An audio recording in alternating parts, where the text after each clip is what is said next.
The News Hour first. Good evening, ladies and gentlemen. Qatar government's invitation to radical Islamic preacher and fugitive Zakir Naik has angered India. Naik has been invited to give a series of religious sermons in Qatar during the 2022 FIFA World Cup. This man on your TV screens faces grave charges of inciting hate, and his involvement in several terror funding activities was found out by the Indian agencies. Naik is one of India's most wanted fugitives. In 2016, he fled from India after one of the blasts accused in the Dhaka cafe bombing told the Bangladeshi investigators that he was inspired by Zakir Naik's lectures on YouTube. Zakir Naik's controversial channel Peace TV was banned by many countries including Bangladesh, where he once advocated all Muslims to become terrorists like Osama bin Laden, supported destruction of religious places by the ISIS, and even death penalty for homosexuals. But that hasn't deterred Qatar to provide a platform to this hate monger. The country that was quick to ask India to explain its position over remarks made against the Prophet is today unabashedly giving a global stage to this hate preacher. Let's first make you hear some of his controversial remarks and why India wants Qatar to reject Naik. But there are other scholars like Sheikh Salman Auda. He is, mashallah, one of the great scholars of this time. He says that if under normal circumstances, it's haram. But if the situation demands, like in Palestine, every day they are being killed and thousands are being killed throughout the year. So it is rather that they have to fight in self-defense. And if they know that they use an attack in which the chances of dying are there, and if they really cause a damage to the opponent, as a last resort, with guidance from a scholar who has not that one individual person gets up in the night and says, okay, fine, I'll go out. So with guidance of the Quran and Sunnah, as a last resort, it can be used. As a last resort, it can be used, and I do agree with Sheikh Salman Auda. Hope that answers the question. सिर्फ एक ही सही दिन है, वो है इस्लाम. और अल्लाह ताला फरमाते हैं सूरह इमरान सूरह नंबर 3 आयत नंबर 85 में क्या इस्लाम के अलावा कोई भी दिगर मज़हब अल्लाह सुब्हानहू व तआला कबूल नहीं करेंगे. तो दीन के मामले में हम जानते हैं इस्लाम ही सिर्फ सही दीन है, इसीलिए हम दूसरे दीन का प्रोपगेशन अलाउ नहीं करते. जहां तक कि दूसरा सवाल है कि हम चर्च बनाने देंगे या टेम्पल बनाने देंगे, जब दीन ही गलत है और चर्च में ईसा अलैहिस्सलाम को पूजना गलत है, बुत परस्ती गलत है, इसीलिए हम गलत चीज हमारे मुल्क में अलाउ नहीं करेंगे. If he's on the truth, if he's fighting the enemies of Islam, I'm for him. If he's terrorizing America, the terrorist, biggest terrorist, I'm with him. Every Muslim should be a terrorist. Suicide bombing is all right, justified. Every Muslim should be a terrorist. These are the preachings of this so-called religious preacher.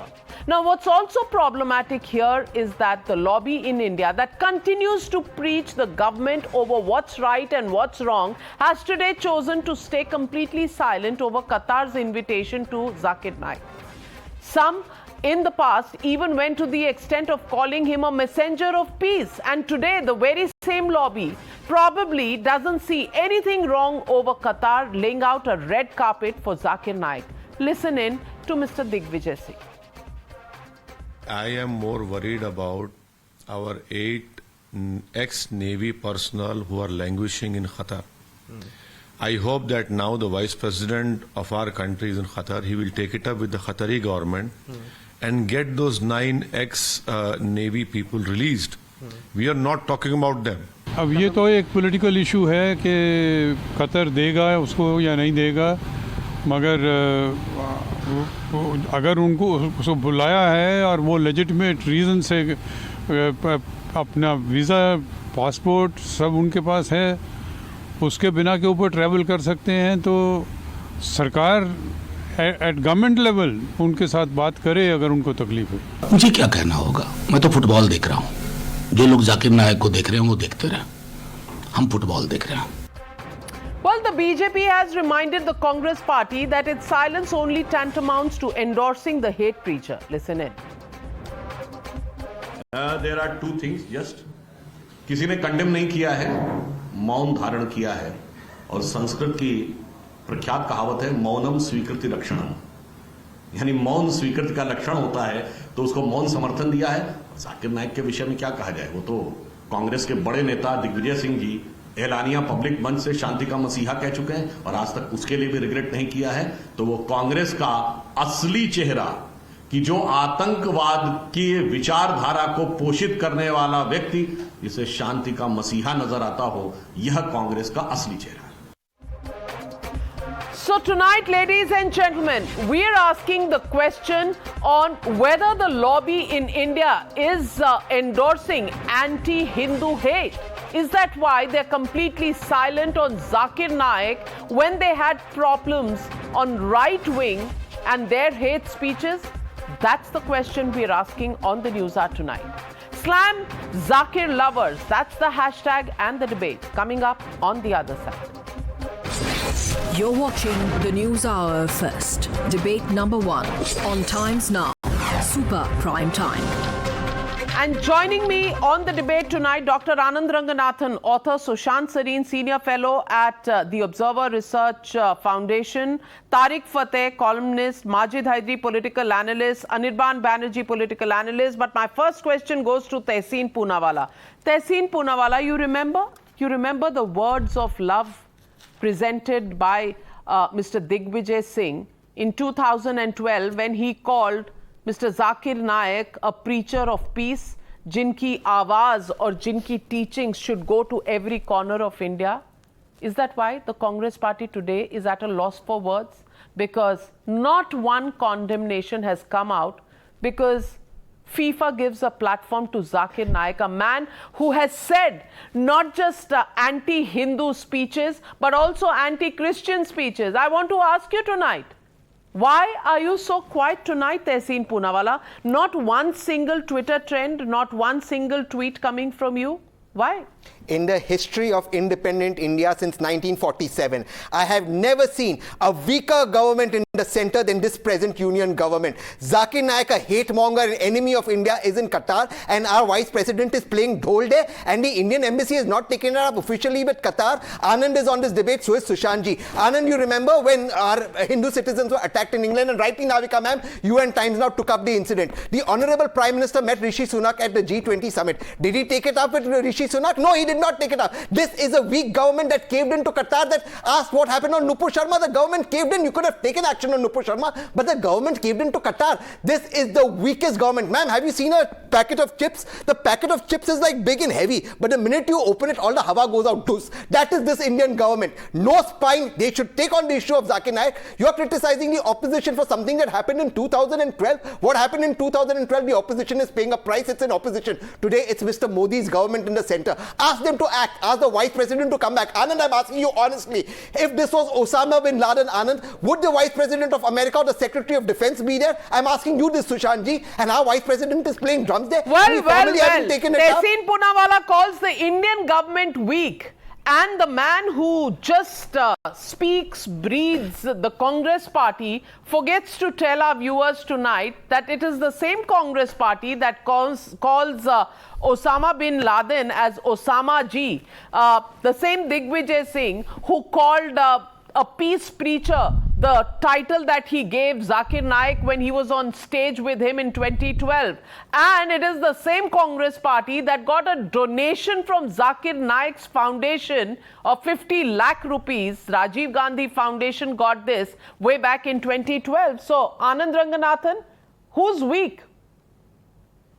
Good evening, Navika. I have a few things to say on my hero, Zakir Naik, but I shall leave that for a minute because Tehseen has directly asked me a pointed question. So let me respond to that.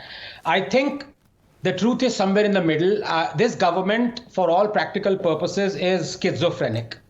It sometimes befuddlingly appears to be weak, like in the case Tehseen correctly points out, in the case of Qatar, it has been weak. But on the other hand, when it needed to be strong, it has shown tremendous strength. In the wake of the Pulwama bombing, it directly attacked Pakistan. If you remember, in the wake of 28/11, when our armed forces were imploring the then Prime Minister Manmohan Singh to attack Pakistan, he got cold feet.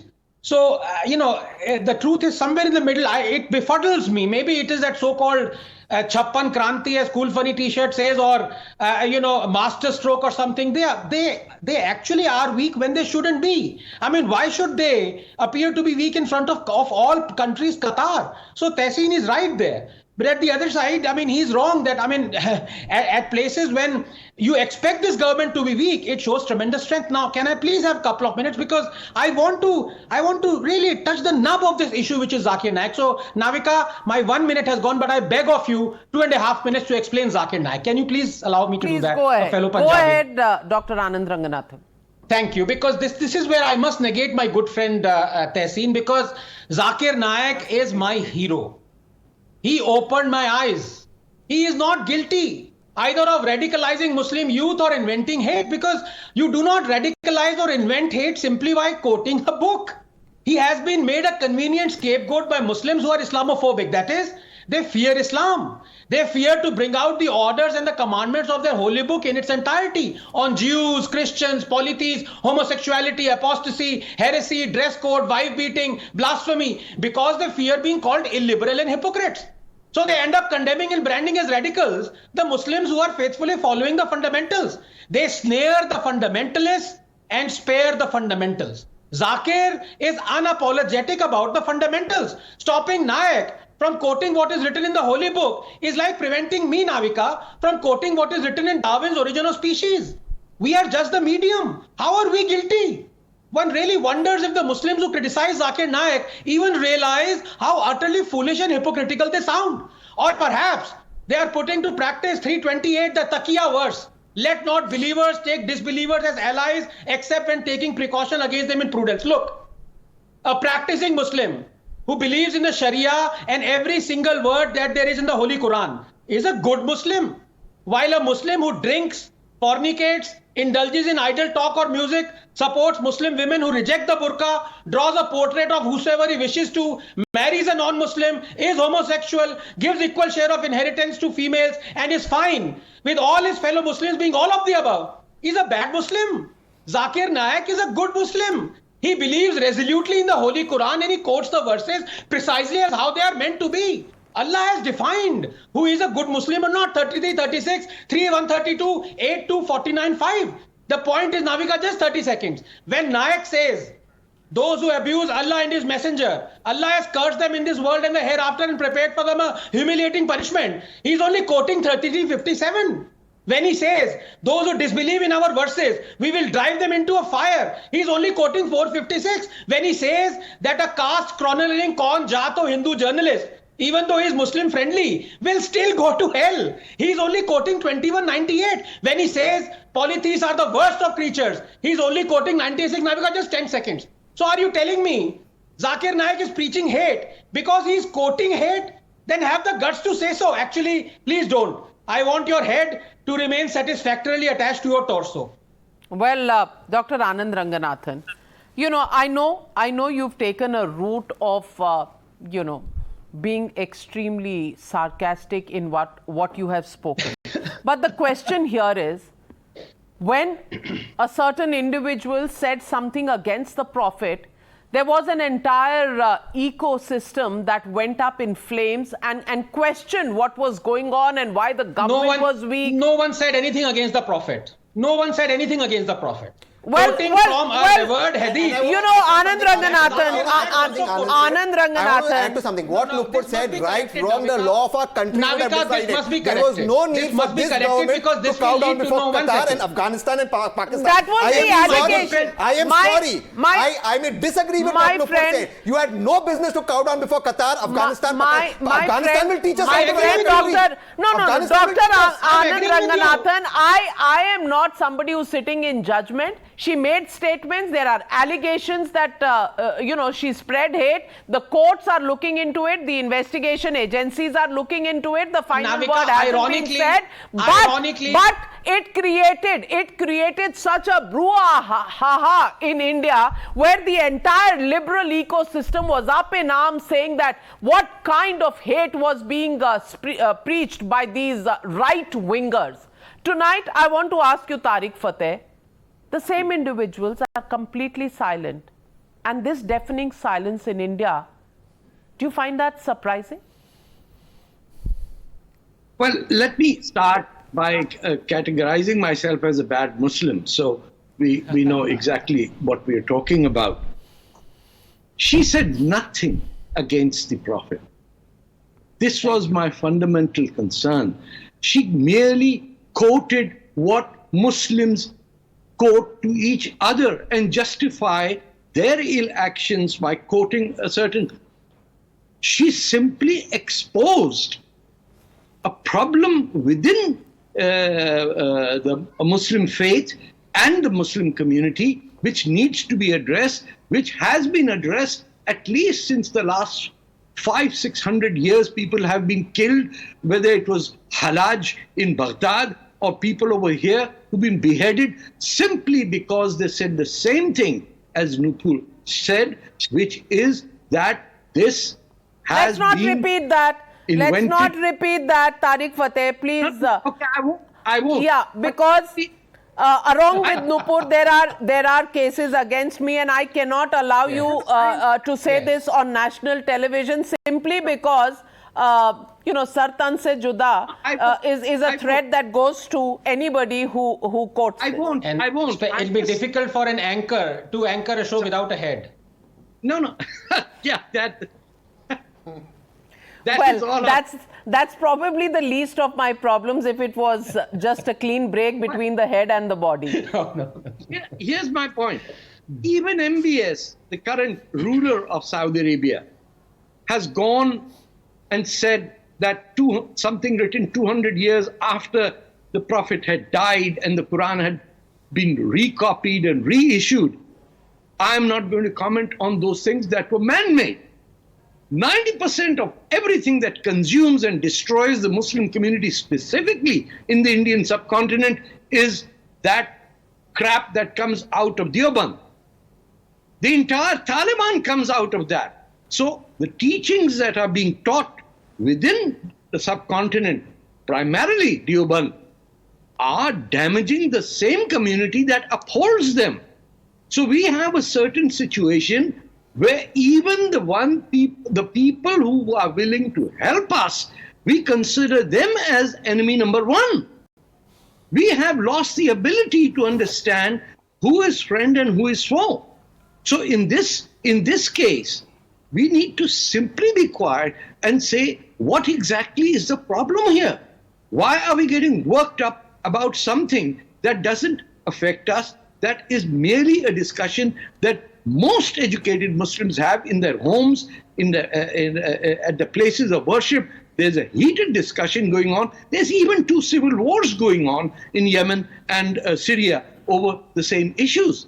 This is not that something else, somebody has spread hate one way or the other. No, this is our own doing, and we haven't yet had the courage to face it and say, bas karo, bahut ho gaya.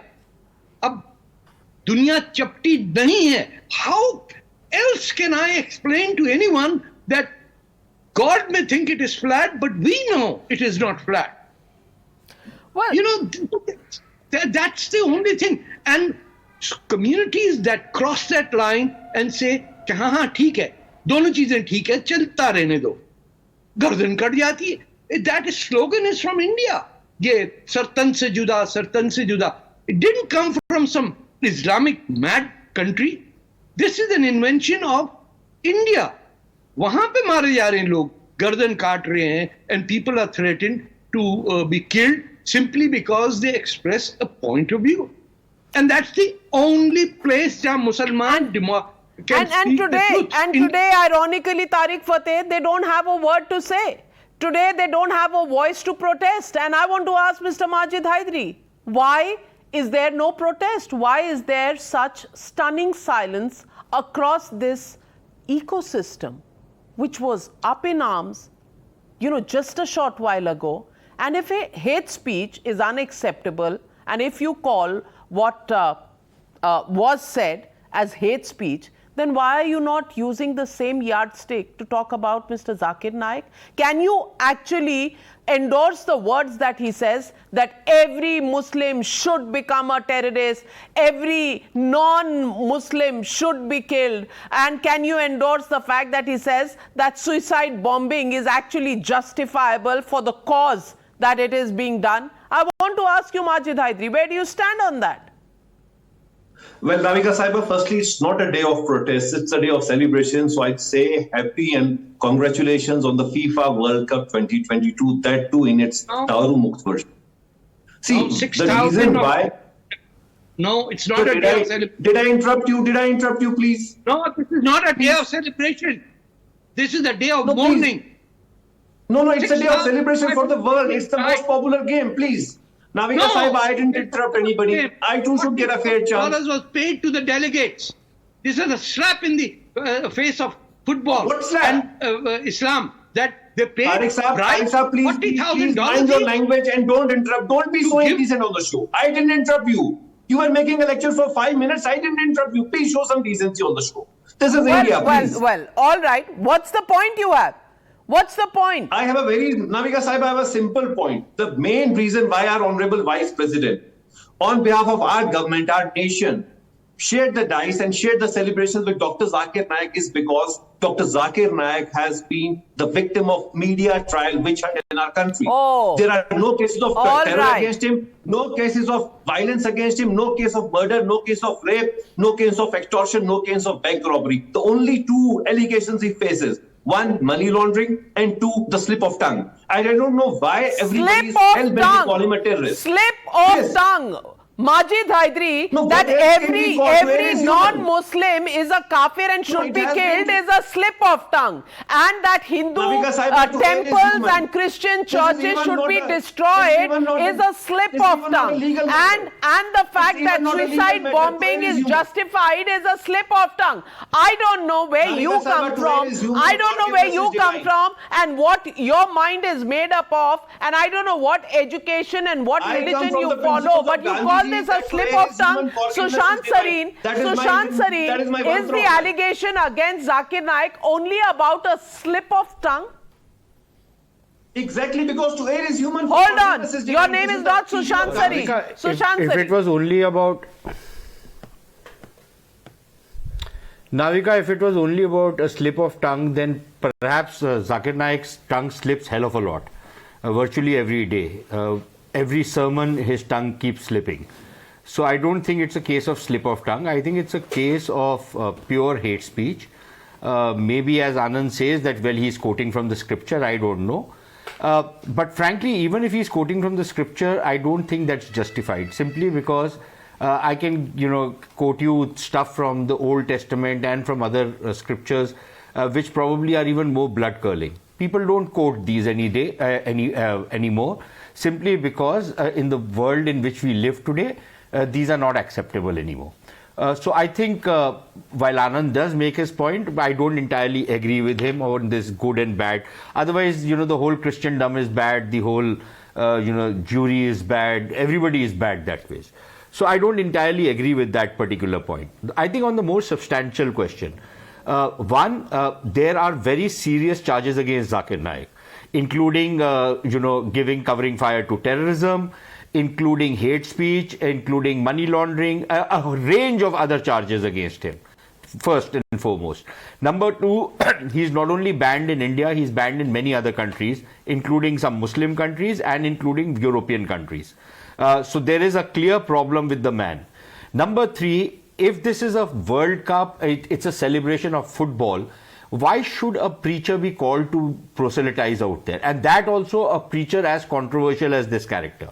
And I think that's a serious question. And number four, where I will agree with Tehseen, is that I don't know, I didn't watch the opening ceremony, or I don't watch the football or anything, but if, as is being said, that the Vice President was sharing a dais with this despicable man, then I think shame on the government of India for allowing that to happen. No, there was no sharing of dice. Majid Hydari is propagating a lie just like many other lies that he does propagate. Thanks for correcting. There was no sharing of dice.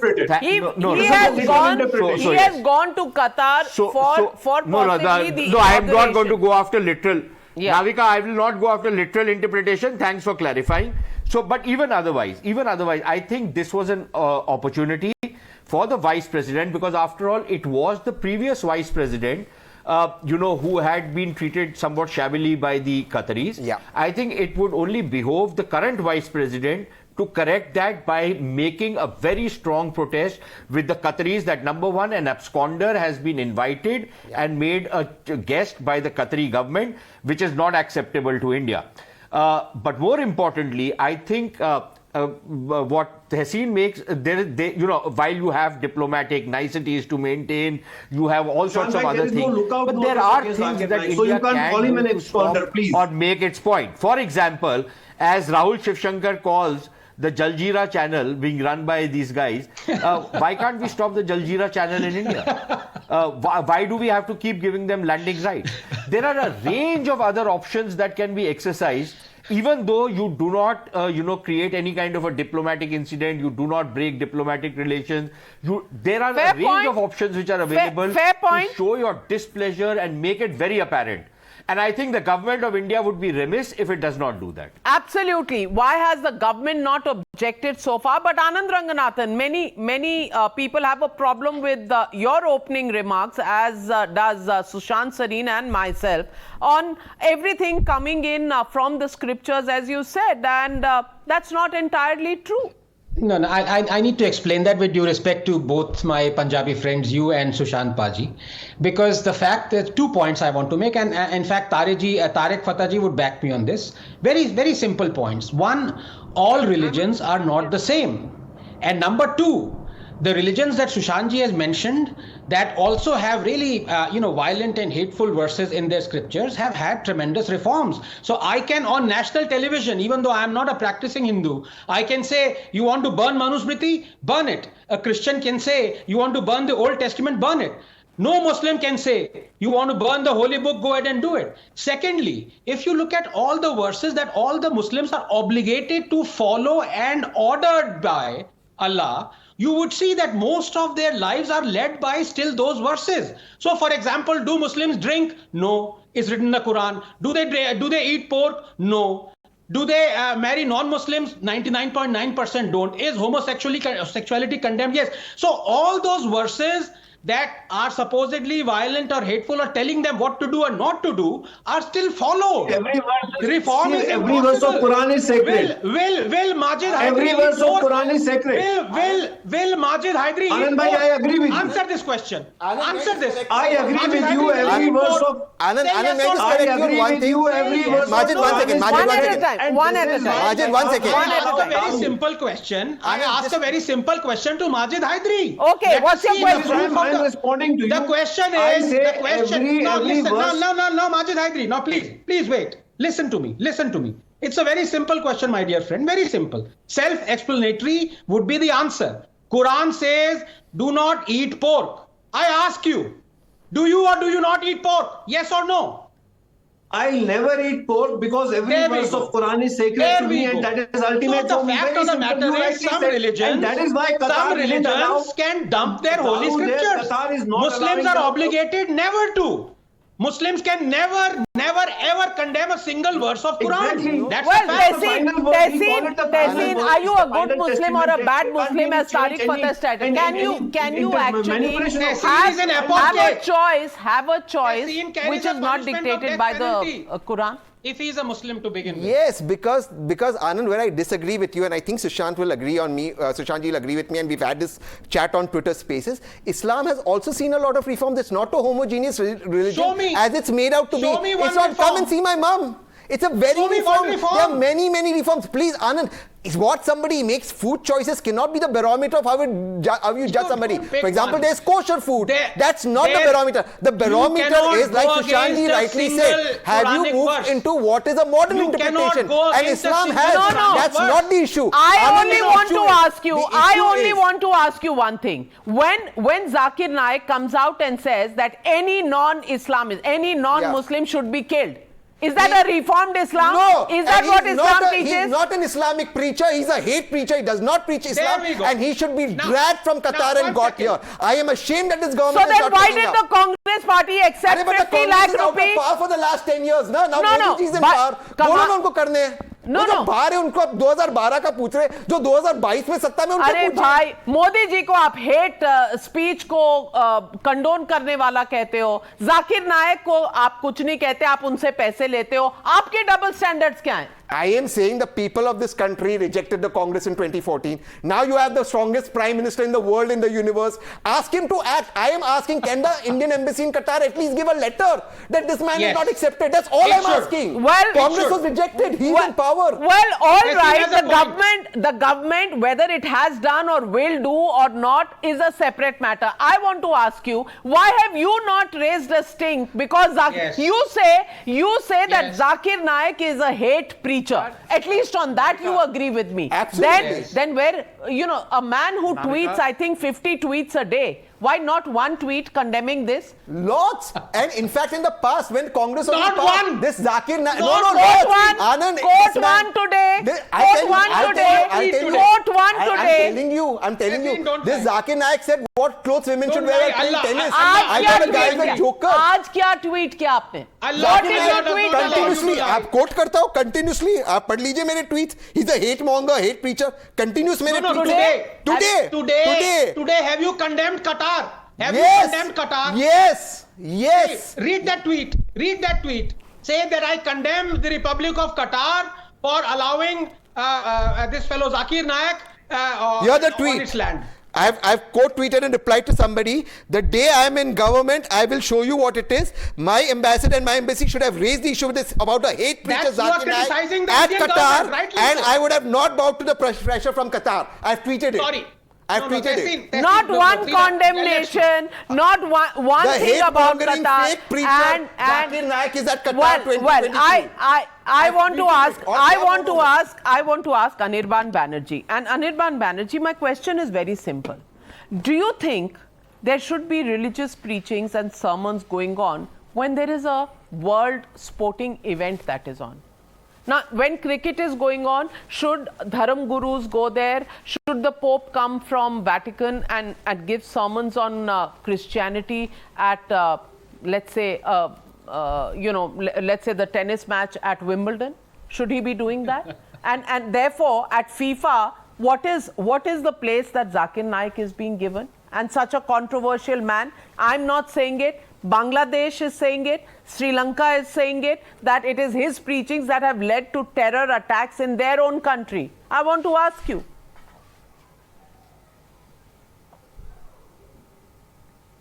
Yeah, and speaking about Twitter, everybody was speaking about tweeting a few minutes back. Thanks to Anand sir for letting us know that Antilla is built on the walk of land.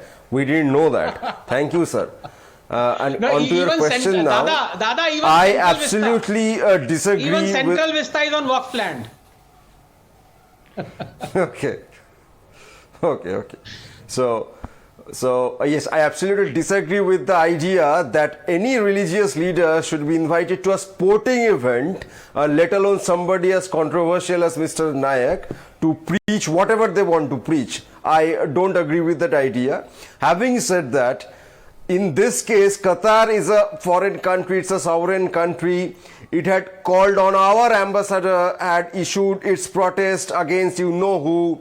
Then that person's own party called her a fringe element. Our government shuddered and shivered under the pressure from the Gulf countries. And now we have our vice president there present in Qatar. We have the AIFF chief, another BJP leader present in Qatar. We have our own embassy in Qatar. and you are questioning a so-called lobby or section of anything, I don't know who that is. Okay. But you are not questioning the government. So you only have rights of questioning. You have no duties. You have no duties of condemnation. Fair point. Bilkul samajh aa gaya. Sushant Sareen. Look at these people. The onus is entirely on the government, nothing on them. They will crib and scream when there are right-wingers who say something wrong. Then but if there are hate preachers from the other side, then there is no problem. Then they have no duty. Then they have only to question the government either which way. Sushant. So Navika, I'm personally, I think I'm very happy that they don't condemn, because frankly, their condemnations will have no meaning. Their condemnations will be nothing but duplicitous, simply because, if at all they make it, it would be, lip service because of pressure being put on them. And when they don't say anything, I think that's good, because they only expose themselves and they show their own hypocrisy on these issues, that they really don't take these issues with any degree of seriousness, and it's a one-sided kind of a thing where they do it simply because of their own political agendas and their own political vote banks. So I don't even expect them to condemn something like this, because that's not going to be sincere anyways. So I think we should move away from that. And the more important thing for us as a country is that, one, there is an absconder, there is a fugitive from Indian law who has been invited by a third country. He hasn't just gone into the third country, he's actually been invited out there. And I think we should take umbrage at that, and we should raise hell over it. Number one. Number two, I think what is important for us is to understand how this whole ecosystem is operating, not just within our country, but also abroad. The kind of virtue signaling done by this guy who's the FIFA president, trying to defend the most reactionary kind of policies which are there right now during the World Cup by the Qatari government, right? Whether it's on gays and the entire LGBT community, whether it is on serving beer, whether it's on a variety of things. The kind of positions these guys take, which is why I think that these white folk, most of these Europeans, they are so greedy. They are so greedy that all you need to do is throw money at them, and they will sing whatever song you want them to sing. So all this posturing which they do on human rights, that all goes out of the window when it involves China. Absolutely. And you hit the nail. You hit the nail on the head, Sushant Sareen. It is different strokes for different folks. When it comes to hate, there are different views that are being taken. If the hate comes from the right wing, then it should be condemned, it should be protested against. But if it comes from anywhere else, then radio silence. If it is human right violation happening in India, yes, everybody should stand up and beat their chest. But if it is human rights violations happening by countries that have the money bags, well, it is going to be pin drop silence. That's the way the world works. But the question really is, at an international sporting event where we are looking at increasing relations and sharing of sporting spirit between nations, what is a hate monger, a hate preacher doing there? And why such a platform to them? And where are the voices of those countries like the UK, like the USA, like Canada, who also have banned Zakir Naik in their own countries? Will the Indian government, of course, make a noise in Qatar? We're waiting and watching. Thank you very much to all my panelists joining me on debate number one.